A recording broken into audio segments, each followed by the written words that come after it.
from a delivery perspective, right? Such a huge task that India has got, and especially more from the adult population for the first time of such a large magnitude.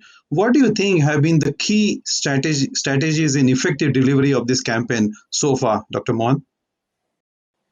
Hi, thank you, Sanjay. Hello, everyone. Good afternoon, all. I am Dr. Mohan Lata, and I am a public health professional with grassroots level experience in the field of immunization, surveillance, disease epidemiology, and quality management.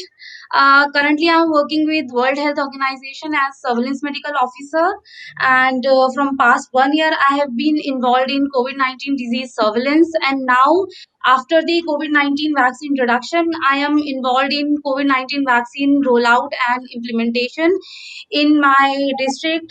Especially, I'm working on the ground level in the field.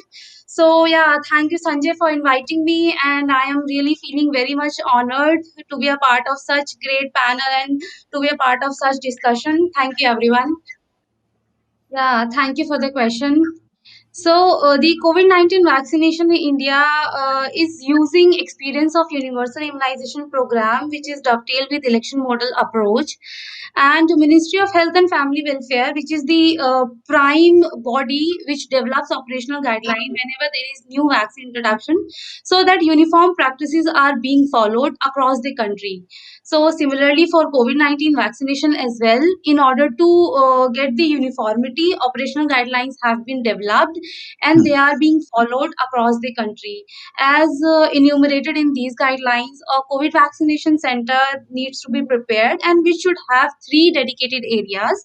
Number one is the waiting area, number two is the vaccination area, and third one is the observation area. So each vaccination center is deployed with a dedicated trained vaccination team. As mentioned by Dr. Raj as well, training is an important thing.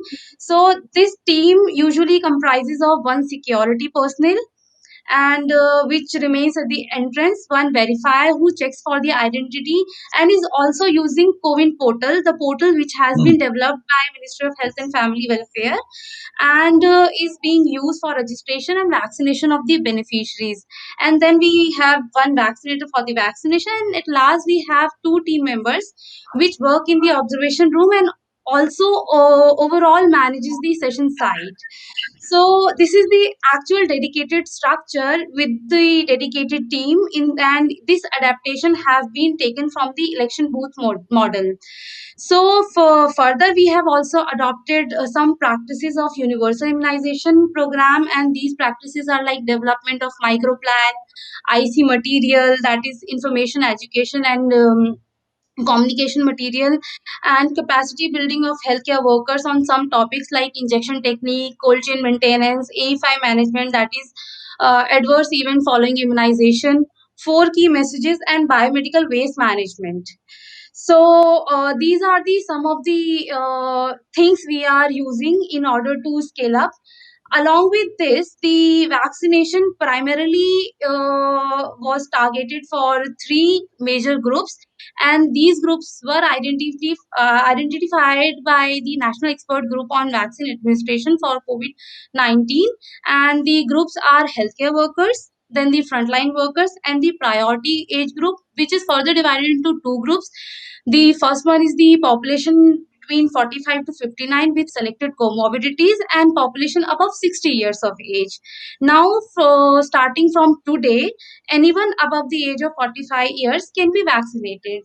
So, if I start with the first group, that is the healthcare workers, the list of the beneficiaries was uploaded at the district level using the CoWIN portal, and for every session, an automated generated due list was generated, and the beneficiaries used to receive messages regarding the time and place for the vaccination. The similar process was also followed in the second phase, that is the frontline workers as well. Now, for the priority age group, which is the third phase, and we are currently vaccinating this age group, CoWIN 2.0, which is the updated version of CoWIN portal, is being used, where we no longer have to upload a list of the beneficiaries for registration and the vaccination, but the beneficiaries now can self register themselves using CoWIN portal or the Aarogya Setu app, as you all must have heard about these two. And they can also choose for the on the spot registration and then the vaccination.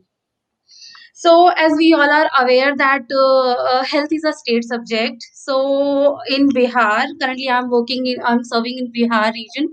So, we have undertaken some targeted approach like campaigns for women on women's health on Women's Day in order to increase the coverage, mobilization of the pensioners, inclusion of Panchayati Raj representatives or the Mukhias, using cohort of retired government personals, etc. Yeah. So, as we all know that one shoe doesn't fit all, so we also have observed that self-registration mechanism is pretty less in rural areas. Therefore, we have adopted facilitated cohort approach to increase the coverage, which Perfect. includes mass mobilization and on-the-spot registration come vaccination of the beneficiaries. So, if I sum up this entire process, strong leadership from the expert group, another is the election model approach and learnings from universal immunization program and efficient Yeah. IT system and robust information education and communication have been the strong pillars for effective rollout and implementation.